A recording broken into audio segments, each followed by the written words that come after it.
মেহমানদারিতে ছিল আজকার ছিল মেহমানদারিতে মুরগির ঠ্যাং দিয়ে মুড়ি দিয়ে সুন্দর করে সবাইকে মেহমানদারি করার জন্য।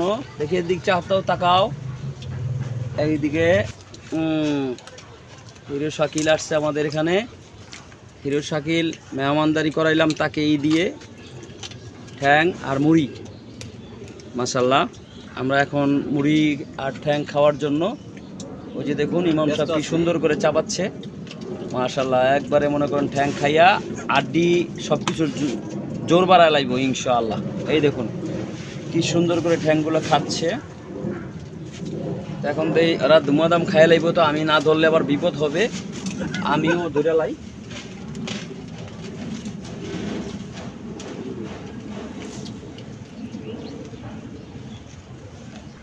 বহুদিন পরে মুরগির ঠ্যাং খাইলাম।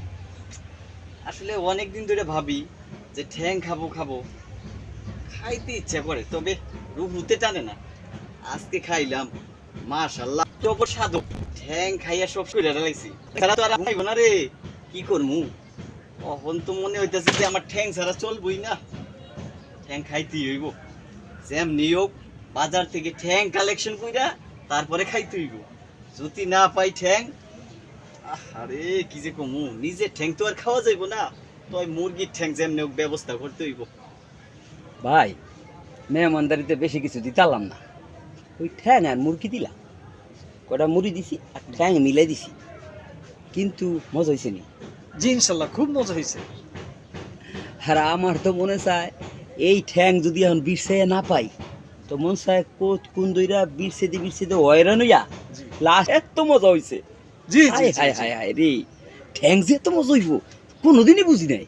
মাশাআল্লাহ, ঠ্যাং খুঁজে বাইর করমু। ওই মিয়া মার নিচে ঠ্যাং পাওয়া যায়? আপনি যে ঠ্যাং খুঁজে বের করবেন। মজা হয়েছে কেন জানেন? কে?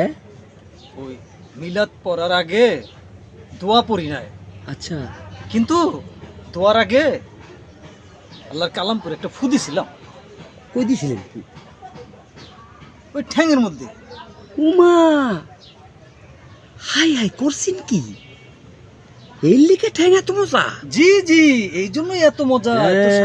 আল্লাহর কালাম যে জায়গায় লাগবো ও জায়গায় আল্লাহ বরকত আর বরকত দিব। আহা হা, আজকাল থেকে আল্লাহর কালাম ছাড়া এক গ্লাস পানিও খামু না। জি না, বিসমিল্লাহ ছাড়া কোনো কামই করুম না।